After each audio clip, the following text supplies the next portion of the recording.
Hi అండి, అందరు ఎలా ఉన్నారు? బాగున్నారు కదా? ఈ వంకాయ కూర నేను ఎలా చేశానని చూసేయండి. ఇవాళ నేనైతే వంకాయలు కూర అంటే చాలా రకాలుగా చేస్తారు. ఒక్కో రకంగా చేసుకుంటారు. కూర చేసుకుంటారు, మామూలుగా పులుసు పెట్టుకుంటారు, ఫ్రై చేసుకుంటారు. కానీ నేనైతే మాత్రం ఇవాళ గుత్తి వంకాయ కూర వెల్లుల్లి కారంతో ఎలా చేస్తాననేది చూపిస్తాను. చూసేయండి. కాయలు ఉన్నాయి కదా, కాయలు కూడా పెద్ద పెద్ద కాయలు అసలు తీసుకోకూడదు. చూస్తున్నారా? ఒక సైజు కాయలు, ఈ సైజు కాయలు ఒక పావు కిలో తీసుకొచ్చాను నేనైతే మాత్రం. ఒకే సైజు కాయలు తీసుకోవాలా, అంటే పెద్దవి చిన్నవి అనుకో, చిన్నకాయ త్వరగా మగ్గిపోతుంది, పెద్దకాయ ఏంటంటే మధ్యలో ఉడకదు. అందుకని చెప్పేసి గుత్తి వంకాయ కూర చేసుకునే వాళ్ళు ఎవరైనా సరే ఒక సైజు కాయలు తీసుకొచ్చుకోండి. దీంట్లో కావాల్సినవి అయితే చూపిస్తాను. చూసేయండి. ముందుగా ఈ పావు కిలో వంకాయలు అయితే తీసుకున్నాం కదా, ఈ శుభ్రంగా నేనైతే ముందుగానే కడిగేసి పక్కన పెట్టేసుకున్నాను. ఉల్లిపాయలు అయితే ఈ సైజు ఉల్లిపాయలు 2 తీసుకోవాలా. పట్టిపప్పు గుత్తి వంకాయ కూర బాగుంటుందండి.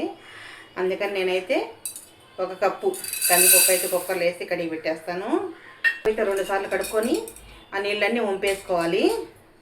వంపేసుకున్న తర్వాత మనం మంచినీళ్ళు పోసి పెట్టి ఒక అరగంట నానబెట్టుకున్నామంటే పప్పు బాగా నానుతుంది, బాగా ఉడుకుద్ది. అందుకని అయితే కందిపప్పు ఇలా నానబెట్టేసుకున్నాం కదా.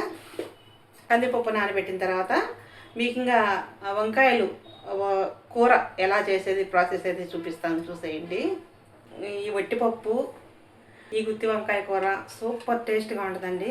చాలా మా అమ్మమ్మ మేము చిన్నపిల్లలు ఎప్పుడెప్పుడో చేసి పెడుతుంటే చూశాను. అంత టేస్ట్గా ఉంటుంది ఈ కూర అయితే మాత్రం. అందుకే నేనేంటంటే ఇవాళ ఈ వట్టిపప్పు గుత్తి వంకాయ కూర కాంబినేషన్ చేద్దామని చెప్పేసి కందిపప్పు అయితే నానేసేసాను. ఇప్పుడు మనం కొంచెం డీసులోకి మంచినీళ్ళు అయితే తీసుకున్నాం. చూసారు కదా, కొంచెం డీసులోకి మంచినీళ్ళు అయితే తీసుకున్నాము. కొంచెము దాంట్లో కొంచెం ఉప్పు వేసుకోవాలి. పెద్ద ఉప్పు అయితే వేసుకున్నాం కదా. వేసుకున్న తర్వాత ఇప్పుడు వంకాయలు కట్ చేసి ఈ ఉప్పు నీళ్ళలో వేసుకోవాలండి. ఉప్పు నీళ్ళలో ఎందుకు వేసుకోవాలంటే చేదు రాకుండా. వంకాయలు కోసిన తర్వాత చేదు వస్తాయి అంటారు, నాకు తెలియదు, మన పెద్దవాళ్ళు చెప్తుంటే వినడమే. చేదు రాకుండా ఉండాలంటే ఆ వంకాయలు కట్ చేసి ఈ నీళ్ళలో వేసుకోవాలండి. ఆ వంకాయలు ఇప్పుడైతే కట్ చేసుకుందాం. చూసారు కదండి, ఈ డీసులో ఉప్పు నీళ్ళు అయితే తీసుకున్నాం కదా. ఇందాక చెప్పాను కదా ఉప్పు నీళ్ళు తీసుకున్నామని. ఇప్పుడు ఈ వంకాయలు ఉన్నాయి కదా, ఈ వంకాయలు కట్ చేసుకుందాం. చూపిస్తున్నాను కదా, ఈ తొడియాలు తీసేసుకోవాలి. ఇట్లా తీసేసి ఈ మధ్యలోకి ముందు ఘాట్లు పెట్టేసుకోవాలి. ఇట్లా 4 ముక్కలకు కట్ చేసుకోవాలి. చివర ఈ గోడ అనేది తెగకుండా కట్ చేసుకోవాలండి. చూసారా? ఇలాగ కట్ చేసుకున్న తర్వాత మనకు పుచ్చులు ఉన్నాయి లేవో చూసుకోవాలి. చూసారా? పుచ్చు ఉంది, ఈ పుచ్చు తీసేసుకోవాలి. అంతవరకు కడుక్కొని వచ్చేసాను. ఇప్పుడు మళ్ళీ దీన్ని ఇలా ఘాటు పెట్టేసుకుందాం. తొడిము తెక్కకుండా ఘాట్లు పెట్టుకోవాలండి. ఇలా ఘాట్లు పెట్టుకొని అన్నీ ఇలా నీట్గా కట్ చేసుకోవాలి. చూసారు కదా ఇలా. ఎందుకు ఇది చూసారా? వెంటనే ఉప్పు నీళ్ళలో వేపేసరికి నల్లగా అయిపోయింది. అందుకని ఉప్పు నీళ్ళలో వేస్తారు. ఇలా వేసి పెడతారు. ఎందుకంటే చేదు రాకుండా ఉండడం కోసం. చేదు వస్తాయి అంటారు. ఇది కూడా పుచ్చు ఉన్నట్టుంది, చూద్దాం. ఇంతవరకు పుచ్చు ఉంటే తీసేసిన. ఈ కాయ కూడా అలానే కోసుకోవాలండి. ఇలా కోసుకున్న తర్వాత తొడింకాడికి ఇలా కట్ చేసుకోవాలి. కాయ మనం కూర చేస్తాం కాబట్టి ఇలా సన్నగా కట్ చేసుకుంటేనే బాగుంటుంది. కొంతమంది మసాలా పెట్టి చేస్తారు, మాకైతే అసలు నచ్చదండి. ఎందుకంటే మా అమ్మమ్మ ఇలానే అలవాటు చేస్తుంది మాకు. ఇలా కట్ చేసుకున్న తర్వాత అన్నీ ఇలానే కట్ చేసుకుందాము. కాయలన్నీ చూసారు కదండి, ఇలా కట్ చేసుకొని నీళ్ళలో ఉప్పు నీళ్ళలో వేసుకున్నాం కదా. ఇలా కట్ చేసుకొని ఉప్పు నీళ్ళలో వేసేసుకున్నాము. ఇప్పుడైతే మనం ఉల్లిపాయలు ఉన్నాయి కదా, ఈ ఉల్లిపాయలు కట్ చేసుకుందాం. ఉల్లిపాయలు కూడా ఎక్కువ వేసుకోకూడదు, ఎంత అవసరం అంతే వేసుకోవాలి.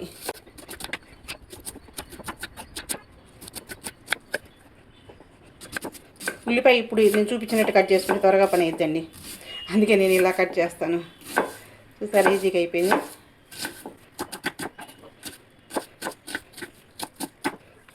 ఇప్పుడైతే ఉల్లిపాయలు కూడా కట్ చేసుకున్నాం కదా, ప్లేట్లో తీసేసుకుందాము. ఇలా ఉల్లిపాయలు కట్ చేసుకున్నాం కదా. ఇప్పుడైతే ఇంక పొయ్యి మీద ప్రాసెస్ మొదలు పెడదాం. సిమ్లో పెట్టేసేయండి. ఇప్పుడు సరిపడా నూనె అయితే వేసుకుందాం. చూసారు కదా, పావు కిలో కాయలు కాబట్టి ఈ గ్లాస్ కొంచెం వెల్తిగా అయితే వేసాను, సరిపోద్ది. ఈ సిమ్లో పెట్టాం కదా, ఈ నూనె కాగే లోపల మనకి తాలింపుకి అన్నీ రెడీ చేసుకుందాము. అని తాలింపు కావాల్సినవి అయితే కొంచెం ఉల్లిపాయ ముక్కలు, ఒక ఎండుమిరపకాయ, కొంచెం కరివేపాకు, తాలింపు గింజలు. ఇప్పుడు మనం ఇంకా తాలింపు అన్నీ రెడీ చేసి పక్కన పెట్టేసుకున్నాం కదా. ఇప్పుడు మనం వంకాయల్లో కారం పెట్టేసుకుందాం. ఇప్పుడు మనం ఈ వంకాయల్లో వెల్లుల్లి కారం అయితే పెట్టేద్దామండి. చూసారు కదా, ఇదైతే వెల్లుల్లి కారం. ఈ కాయల్లోకి ఎక్కువే పట్టుద్ది. ఇది వెల్లుల్లి కారం అంటారు, మేమైతే వెల్లుల్లి కారం అంటాం. దీంట్లో ఎండుమిరపకాయలు, ఉప్పు వేసి బాగా మెత్తగా పట్టిన తర్వాత లాస్ట్న వెల్లుల్లి వేసి ఇలా మిక్సీ పట్టేసుకుంటారు. ఇప్పుడు ఈ కారం అయితే వీటికి పట్టించేద్దాం. ఇప్పుడు ఈ కాయలు శుభ్రంగా నీళ్ళు ఇలా వదిలించుకొని, కనిపిస్తుందా నా చేయడం వస్తేమో, ఇలా కాయలు ఇలా ఒక్కొక్కని ఇలా తీసి కారం ఇలా పెట్టేసుకోవాలండి. కారం ఎక్కువ అనుకుంటారేమో, కానీ ఈ కూర కల్లా, ఈ గుత్తి వంకాయ కూర వెల్లుల్లి కారానికల్లా కారం ఎక్కువ ఉంటేనే బాగుంటుందండి. అలానే ఎక్కువ పెట్టను, కాయకి ఎంత అవసరమో అంత ఇలా పెట్టేసిన తర్వాత ఇలా గట్టిగా ఇలా పట్టేసి ఇలా ప్లేట్లో పెట్టేసుకోవాలి. ఎప్పుడో నేను చిన్నపిల్లప్పుడు మా అమ్మమ్మ చేస్తుంటే చూశానండి. చూసి సరే ఒకసారి ట్రై చేద్దామని చెప్పేసి చేశాను, బాగా వచ్చింది. ఇంక అందుకని అప్పుడప్పుడు ఇలా చేస్తూ ఉంటా. గుత్తి వంకాయ చేసే కాయలు అయితే దొరకవు, ఎప్పుడన్నా దొరికినప్పుడు ఇలా తీసుకొచ్చుకొని ఇలా పెట్టేసుకోవడమే.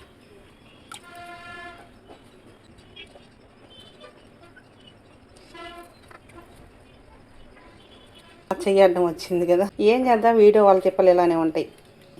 కెమెరా సెట్ చేసుకోవాలా, అది నీట్గా వస్తుందో లేదో చూసుకోవాలా. ఇంకా నా చేతులు మంట పడుతాయి చూడండి, బాగా బాగా బాగా బాగా మండుతాయి.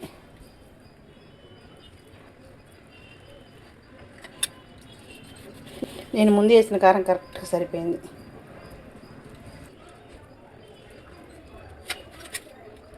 కదండి, కాయలన్నిటికీ ఇలా కారం పెట్టేసుకున్న తర్వాత ఇప్పుడు మనం తాలింపు వేసేసుకుందాం. అయితే నూనె కాగిపోయింది కదండి, చూస్తున్నారు నూనె కాగిపోయింది.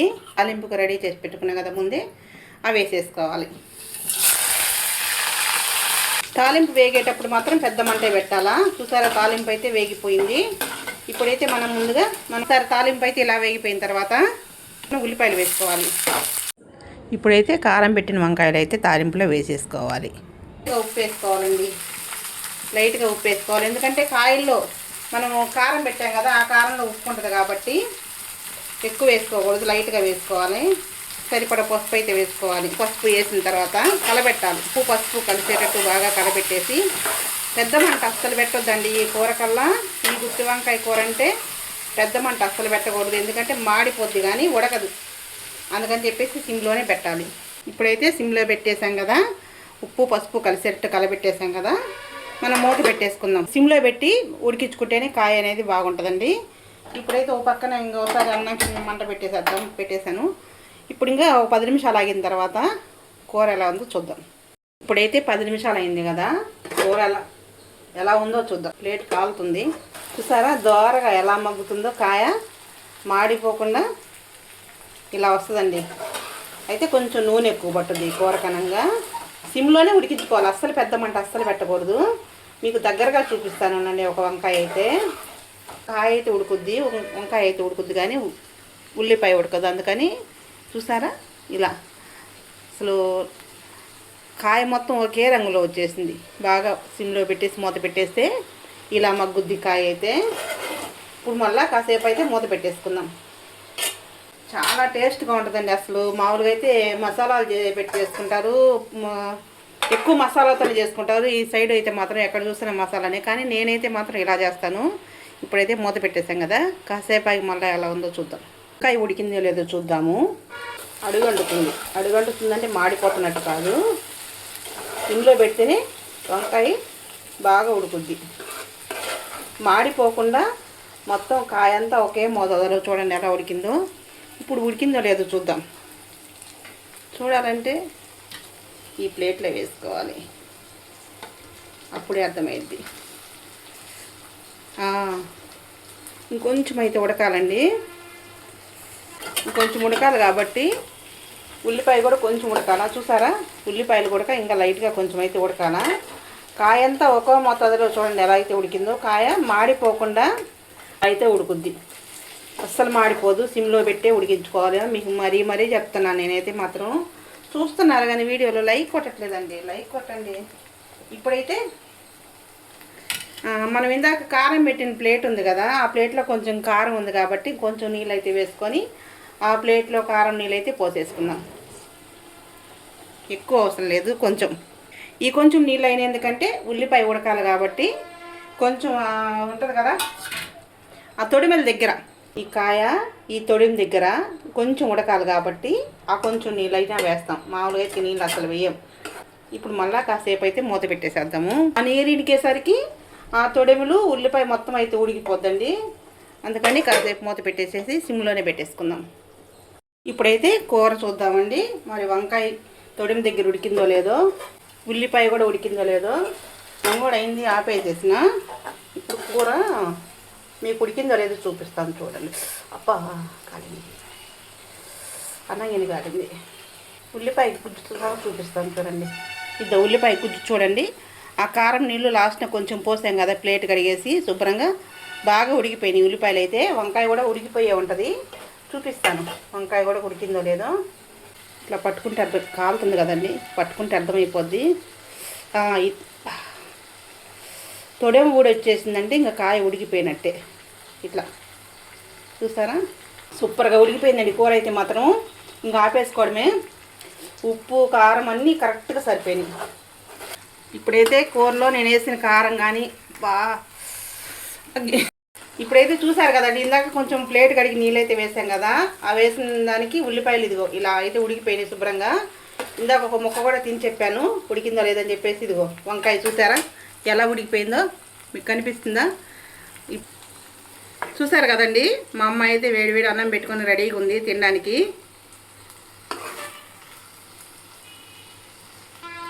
చూసారు కదండి, కూర అయితే అయిపోయింది. ఇంక అందుకని ఆపేసాను. ఇలా నేను చేసిన విధానంలో మీరు ఒకసారి ట్రై చేయండి. కూర అయితే మాత్రం సూపర్గా ఉంటుంది. నచ్చితే లైక్ చేయండి. ఇలాంటి మరిన్ని వీడియోలు కావాలంటే మా ఛానల్ సబ్స్క్రైబ్ చేసుకోండి. చూసారు కదండి, వంకాయ కూర వట్టిపప్పు సూపర్ కాంబినేషన్ అండి. మీరు ఒకసారి ఇలా ట్రై చేయండి.